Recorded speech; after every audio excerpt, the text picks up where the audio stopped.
I want to go to this press conference happening in Douglas County, Colorado right now, where there was a shooting earlier today. Earlier this morning, around 5 o'clock, officers were called to a residence, 3400 block of County Line, on a disturbance. Once they were there, they were met with gunfire from the suspect. 4 officers were injured, and 1 officer was killed in the line of duty. We will be giving you some photographs of the officers through my PIO staff after this conference here. But I want to mention a couple. I want to mention a couple things. The 2 other civilians, were injured in this as well, and they are non-life-threatening injuries. But our hearts and prayers go out to them as well as just regular people trying to live their life disrupted by this individual. So a total of 5 officers were involved in this situation, and 1 deceased suspect. The only thing I'm going to talk about the suspect at this point, because we do not have him positively identified through the coroner's office. We are familiar with him, and more information will come out a little bit later once we've positively identified him. The officers that were injured, and I'll give you their status here real quickly. Deputy Mike Doyle, who's a 28-year-old deputy sheriff. He's in stable condition at a local hospital. Deputy Taylor Davis, 30-year-old deputy sheriff, is in stable condition at a local hospital. Deputy Jeffrey Pelly, 32-year-old officer who just got out of surgery, and I was told he was in stable condition as well. And then CRPD officer Tom O'Donnell, 41-year-old, who was in stable condition as well. The officer who was killed in the line of duty is Zachary Parrish, a 29-year-old deputy. He had worked for us for about 7 months. He had worked at the Casualty Police Department for a little more than 2 years.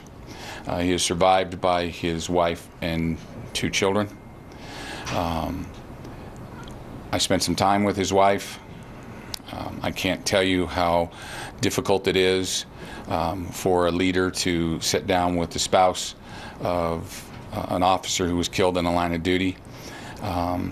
They had many hopes and dreams, and he was doing his job. He was doing his job well, and his life was taken from us this morning.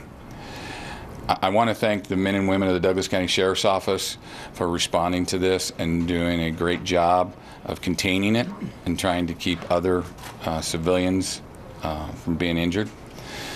You see behind me is a lot of partners that have been helping me through this. The Casualty Police Department, Parker Police Department, the Colorado State Patrol, my staff, the district attorney. We've been in close contact with his office on search warrants, etc. And so there's a lot of people that were helping us.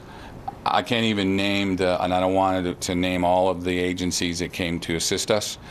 I will tell you that the Aurora Police Chief met me at the hospital. There were a number of sheriffs that showed up at the hospital to provide support. They also sent resources. This is going to be a several-day investigation, as you can imagine. So I asked the community to have patience with us. We've essentially locked down that apartment complex on County Line Road. There were well over 100 rounds fired in this engagement. The 100 rounds was from the suspect. And so there's a lot of work that needs to be done yet for us to determine where we're at with this investigation. I finally want to say that we are deeply saddened by the loss of Zachary. When I sat with his wife and held her hand, I could see in her eyes her life is over. And I've been a blessed sheriff.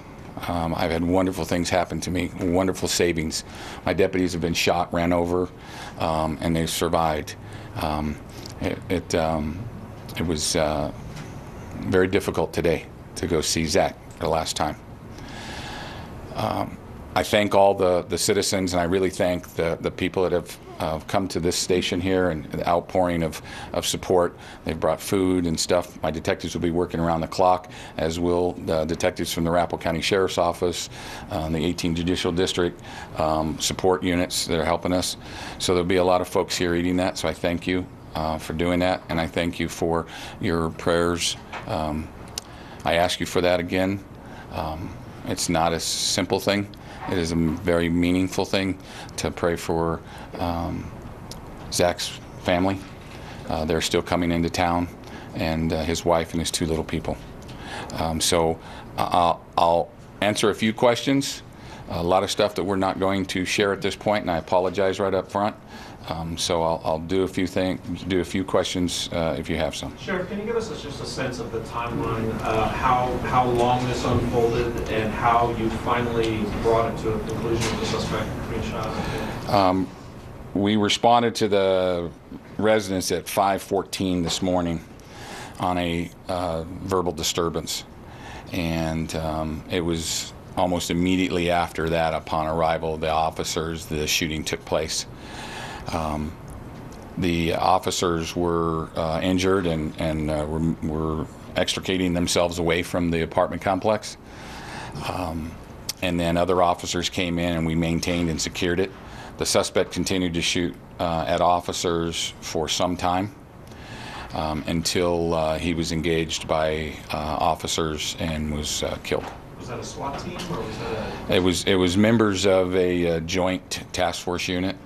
We do have a regional SWAT team that all these guys up here are part of, and so the officers that were involved in the actual shooting, their names aren't being released, obviously, at this point, because the investigation is still ongoing.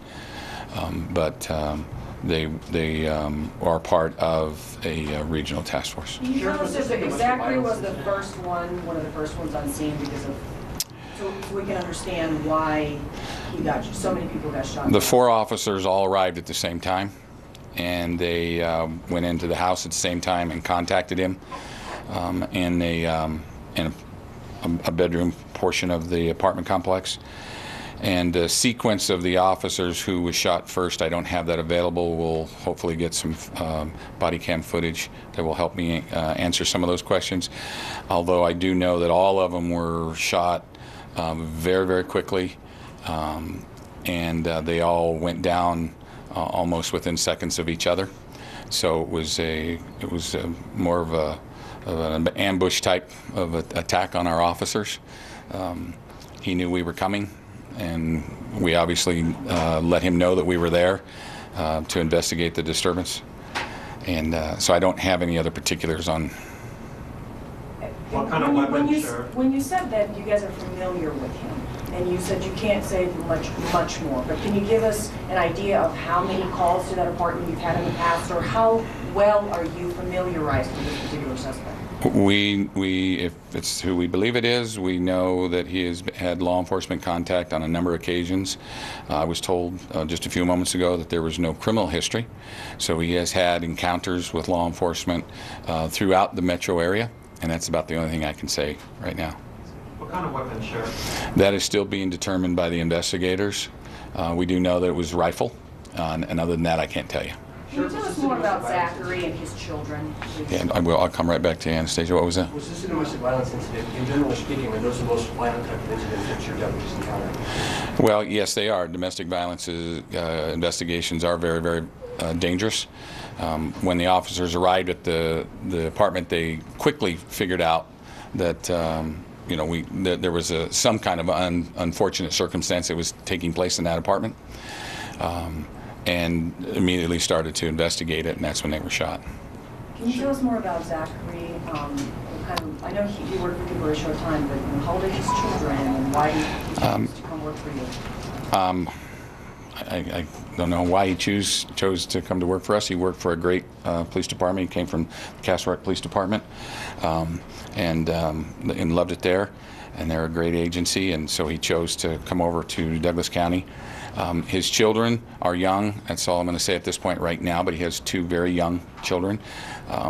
And his wife, they have a great support system in place. Obviously, with the holidays, there were a lot of people here available to them. and we have resources available to her as well and the children. Sheriff, you said that the first call you arrived at about 5:15 or 5:13, and then I believe the shooting didn't start till about 5:55, 5:56, somewhere in there. If I'm right on that timeline, correct me if I'm not. But what was going on in that amount of time before the shooting started? What I know about that, I don't have the particulars on the time available to me, but I do know that the officers were engaging him. They were having conversation. They were trying to talk to him. They were talking to other persons or person that was at the apartment complex, and so they were conducting an investigation. And during that time is when he chose to barricade himself into a bedroom. And did they know of the previous call history? Is that? Yes. Yes. Why Yes. did they choose to go into the house? Were there hostages or something? Why did they choose to go into the house? There were no hostages. They were let in the house by either the other person that lives there or him. I don't know the particulars on that, but they were let into the house to conduct their investigation. Could you tell us at which point your department sent a reverse 911 call to the area? How long after this happened? And if there was a lag, why was there a lag? Good question. I have no answer. I don't know. If there was a lag and the reverse 911, we'll look into it. I don't know that. I do know that we do send out 911s, and I don't know the particulars on what the message was sent. I do know that officers were working to try to get people that were on either side of the apartment complex evacuated, but the time frame on the reverse 911, I can't answer that. I know it's early in the investigation, but is there one thing that was said or happened that escalated it to this person shooting at your deputies, or was the shooting immediate upon their arrival? No, and I don't know if there was anything that escalated it, of why he chose to do that. Those officers will be interviewed as soon as they're able to be out of the hospital, and we can get more information on what led to him barricading himself and shooting at the officers. Just two clarifications. You said one, that the officers were wearing body cams? Yes, ma'am. Two, did you say how many people were in the apartment at the time of the response? I believe just two. Two people. Two. No children? No children. Okay. Then so who called you guys? A neighbor called, the noise disturbance. So it was not a domestic, or because that's what you guys have been saying? Well, it's not a male-female domestic. It was a disturbance at the house. We originally got it as a domestic, but when the officers got there, they quickly learned that it wasn't a husband-wife or partner type of thing, and that was part of their investigation. But it was originally called in as a domestic, and then quickly learned that it was a disturbance. What sort of disturbance is just so generic? Was there a fight? What was going on in the apartment? The suspect was just making a ton of noise and annoying everyone around him. Sheriff, I understand one of your deputies in this incident was separated from the others and was actually in the apartment with the suspect, which must be an agonizing thing. But can you tell us how long that deputy was before he was rescued? I don't have the exact time frame, but yes, he was. When he was shot and went down, the other officers went down right around him, and they tried to pull him out, but they were unable to due to their injuries. And so they were able to crawl to safety. He was not conscious, and so they weren't able to talk to him or to get him out, and the suspect continued shooting at the officers over Zach. The time frame, how long it was before we went in there and got Zach, and eventually was engaged with the suspect and shot and killed him. I can get to that time frame. I don't have it available to me. Sure, can you clarify the two civilians? Was one in the apartment with the suspect and one is a neighbor? You mentioned there were just two inside the apartment when the police showed up. No, there was two separate people, not the person involved in the disturbance. Sheriff, two men inside the apartment? Yes, ma'am. And so the civilians who were injured, were they in other apartments? Were they bystanders? How did that? I believe they were in other apartments, but I need to clarify that to lock that in for you. Sheriffs, were your deputies aware that there might be friends in the apartment when they respond to the call? Were they called? We respond to every call anticipating that everyone has a gun. This is Colorado. Everybody has a gun. And so we anticipate that when we respond to them that people have guns, and we address that in that fashion. I don't know if there was any lead-in information that there were guns until they encountered it. And at that point, it was too late for them to, make any further assessments. Sheriff, we know that 4 people were taken to Littleton Venice, but one of the 3 people taken to Skyridge, I was told, as a law enforcement officer. Who was taken to it? That was the Castle Rock police officer that was taken to Skyridge. Yeah. You had a question? So the 2 men inside the apartment, when you responded, one of them being the suspect, the other one, what was his relationship to the suspect? Were these roommates, family members? They both lived there, presumably? They were just roommates. He's cooperating in the investigation fully. And he has not been injured? He was not injured. How long, since the first shot started, until that joint team was able to go in there and take down the suspect? 7:30. That's 7:30. 7:30, so 5:45 to 7:30. And was Zach, were you able to take out Zach at 7:30? A little before that, yes. Was he ready to cease at the point? Yes, he was. Do you know if he died when he was shot? I know the coroner, but I talked to, and I don't want to speak on behalf of the coroner, but I did talk to the emergency room physician that attended him at the hospital, and I did that so I could go meet with his wife to tell her, how long he was there. And really, I got to worry about my officers who backed out, and they think they're partners inside. The physician said that he had no ability to survive the injuries that he was hit. He was hit multiple times, and the locations he was hit would not have been able to save his life. And Sheriff, you guys, yes, people say you signed up for this job. However, it feels like Detective Wright was yesterday, but a year ago. Yes. He survived. He lose one. How does a department deal with such difficult events and such loss in such a short amount of time? Well, I have good friends standing behind me who have been through this before, and I have good support mechanism through the county, and that's where it's very, very important. Commissioner Dave Weaver, who used to be my boss, came and was there, support. So it's great to have a support mechanism to help us, because this is not something that you can go to school to learn how to do. So I've been asking them all questions about, am I doing the right thing? The key here is taking care of Zach's family, and then taking care of the family of the officers and the officers who survived this, and make sure that we can get through it on the other side, and continue to do what we do best, and that is provide a public service to the people of Douglas County, to try to keep them safe, try to eradicate this type of behavior. And that's what these officers are doing in the middle of the night. They go to these calls hundreds of times, and they all turn out okay. Was unfortunately tonight did not. It didn't turn out okay for Zach and for the other officers. So I have a lot of support mechanism, a lot of folks here. My command staff are at my side all the time, and really what we're trying to do right now is to figure out how we can put together a farewell service to Deputy Zachary Parrish and the service that he did for the citizens of Douglas County. Were all of your deputies wearing vests? Yes, ma'am. And where was the 5th deputy when he was shot? We're assuming also that all of them are men, so forgive me if there's a woman in this. There is a female, and that's Taylor Davis, female officer. They were all wearing vests, and the rounds all struck them outside the area where the vest was at, or in areas where the vest doesn't cover. And the fifth deputy, because didn't you say that 4 originally responded? Yeah, they were the Castle Rock police officer. I'm not sure where he was injured. I don't know exactly where he was injured. He was shot in the leg. rescue. And did that happen after the fact, responding?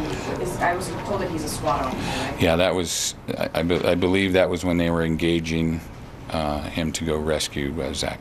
Sheriff, could you just give us a sense of just the speed and the level of violence that occurred here? It's obviously hard for those of us who are not law enforcement to fathom what happens when you have 5 officers standing there and one person gets the drop on. There's a lot that's going to come out of this investigation, and we will look into that on what was going on in that room. Like I said, we'll examine body cam, but initial interviews with the officers, they were doing exactly what we do in every other disturbance call. And people have guns in their homes, and once they barricade themselves, you can almost always assume that there's a gun there. And so this situation, went very quickly once the officers could no longer negotiate with him, could no longer talk to him. And this happens a lot in these types of calls. I know it's the worst on your watch. Is this the worst day in the department's history? Well, losing an officer is you can't put one above the other. And I've been here 37 years and have lost friends in the line of duty. You mentioned a detective that was shot just a little bit more than a year and a half ago. That's difficult. It's never easy to lose one of your deputy sheriffs. It is the first for me as a sheriff to have an officer that was killed in the line of duty, and that is why I lean on my partners that are here to help guide me through this, and my friends in the community. This is a tragic day, and this is a tragic day that we'll be feeling for a long time. Zach was a good kid, a smiley kid. Go up and down the halls, you could see his face, and he was eager to work and eager to serve. His wife told me today that he loved this job more than he had loved any job he'd ever had. So you get a kid like that that's, just loving to serve. And unfortunately, he was called today. Sheriff, you said that the roommate let you into the apartment, or let your officers into the apartment, is that correct? I don't have that information. I can get that for you. I don't know who let who in. So just to clarify, he lived in the apartment complex? Yeah, two males lived in the apartment complex. And I can tell you this, we didn't kick any door down or anything like that. Somebody let us in, and then we were engaged in a situation. Can you share any details of that final half hour before the gunman was shot? Anything you know at this point, realizing it's preliminary? I know that we were doing what we could to secure the neighborhood. And putting officers in place, snipers and other tactical officers in place to secure that area in the event that it went mobile or he got out. And so there was a lot of work happening. We had a lot of resources. Officers from a lot of law enforcement agencies responded to assist us in this. And they were making plans to go in and extract Zach. And try to do it in the most safest possible way while the suspect was continuing to shoot at officers. So there was a plan to deal with someone who was shooting at him and to do a officer rescue. They put that plan together very quickly and I think very efficiently. And at some point, the suspect engaged officers and was shot and killed. So Zach was the first one in? I don't know who was the first one in. I can't tell you that. You said that the roommate was cooperating with the investigation. Can you talk a little bit about how he's helping you and what he's told you? All I can say is he met with detectives just a few moments ago and is cooperating with all their questions. You said the suspect engaged with officers at some point. Was he inside the apartment? Did he come outside the apartment? He engaged them inside the apartment. Will there be charges filed against the roommate? That's too early for me to tell. Sure, now that you recovered the rifle here recently, was the semi-automatic or automatic? I don't have that information yet. That scene is still locked down. We're waiting for search warrants and other issues that we have to go through. And then once we have that, we'll have that information. I'll share it. I just don't have that right now. Are neighbors allowed back in their homes yet? Yes, neighbors are allowed except for the immediate location. And I think that we're working with folks that live there to try to get them back into their apartments that are adjacent. Again, trying to understand those last few minutes, you said it was inside the apartment. Apartments generally are not very large, Sheriff, so did your deputies enter the apartment and then the shootout started? What can you tell us about? They had entered the apartment and was having dialogue with him. There was conversation. I don't know what that is until we can look at the body cam. But they were talking to him and calling out and asking him questions. Was he in another room? Yes, and what was that? Was he in another room when they were talking to him? Yes, he was in a adjacent bedroom. Sheriff, you mentioned that law enforcement had been to this residence before. Had they been there earlier this morning before that 5 o'clock call? Or?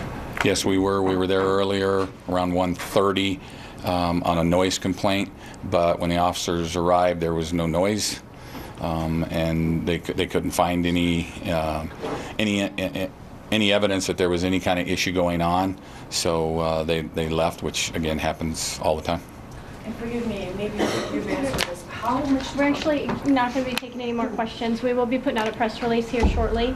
If you have any other questions, feel free to contact us, and we'll answer everything that we can. Can you go over one more time the names of the officers and which agency they were with? Deputy Mike Doyle? Yes. Deputy Mike Doyle, Douglas County Sheriff. Taylor Davis, Douglas County Sheriff. Jeffrey Pelly, Douglas County Sheriff.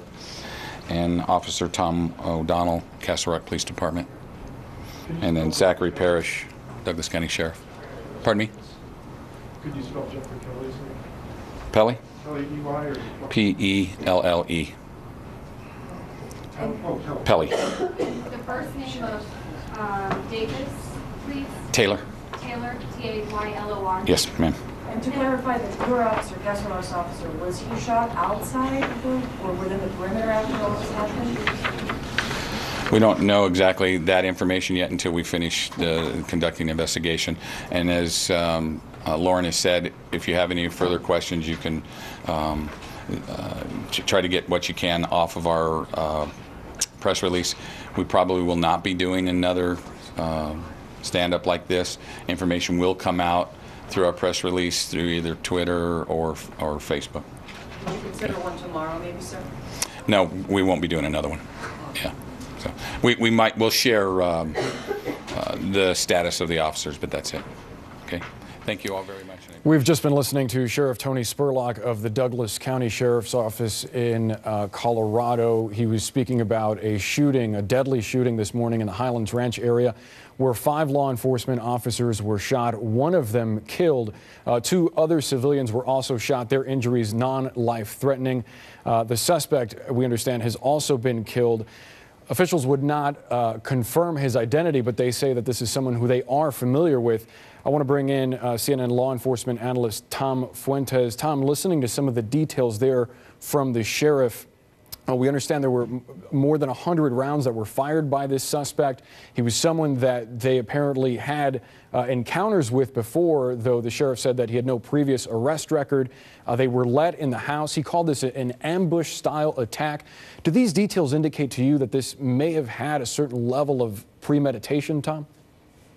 Not necessarily, Boris. I think that, when I was a uniformed police officer for more than 6 years before joining the FBI, during the holiday season, tensions tend to be high. Some people have, family problems, financial problems, other issues that cause, anger management problems. And as the sheriff mentioned, a lot of people have guns and they run into that and expect that. But you just don't know when someone is going to lose control and open fire like that. And since those officers went into that apartment and had to go into the danger zone, there's not much they can do if all of a sudden they're ambushed and they don't know they're going to be ambushed until it happens. Then the large amount of firepower that the suspect used indicates that he opened fire on the deputies that walked in. One was severely wounded and couldn't be moved. The others barely got out. And then he kept the other officers at bay, apparently continuing to fire until they could get enough of a plan together to go in there and take him out. So it's just horrible situation, and these are the kind of dangers that officers face every day when going to a domestic disturbance or just any kind of a disturbance. As he mentioned, that this wasn't a marital situation, but you know, two adults yelling at each other at 5 o'clock in the morning, that's a pretty unusual that it would happen then. Many of these were 11 o'clock, midnight, 1 o'clock. So that early in the morning is a little unusual in and of itself, at least from my experience. But the fact that this individual had that much firepower available and then was able to pin down those officers until they could get more relief is a pretty dangerous situation. I did want to ask you about that relief, but first I wanted to note some of the details about the deputy that was killed. His name was Zachary Parrish. He was just 29 years old. He had only spent 7 months with the Douglas County Sheriff's Office. Apparently he's survived by his wife and 2 very young children. The sheriff noted that soon after he went down, the other officers also were shot. This call came in at approximately 5:14 a.m. They responded to the scene about a half hour later. It wasn't until 7:30 a.m. that a task force finally went in and took the suspect down. I'm not as familiar as you are, obviously, with law enforcement training or that kind of tactical response, but is that standard timing or was that delayed? Well, we don't know. I think we're going to need more information, Boris, about, you know, what the response time was, if they were in a situation of trying to talk to this individual for a long time before the shooting started, and then once the shooting started, realized that they were going to need a lot more officers to respond than maybe initially responded. And 5 is a lot in the first place for this kind of a disturbance, because, you know, we don't know if they had any idea other than just wondering or hoping that they would be able to handle it without firearms. But then they get there and they come under that level of attack, and it sounds like with you know, with long-barreled gun that was able to fire a lot of rounds in a short period of time, that they realize then that they're going to need a lot more help to deal with it, and it may have taken that much more time to get additional officers there to get set up to deal with it. All right, Tom Fuentes, we appreciate your expertise helping us break down this tragic, heartbreaking day in Colorado. Thank you so much. We have much more ahead.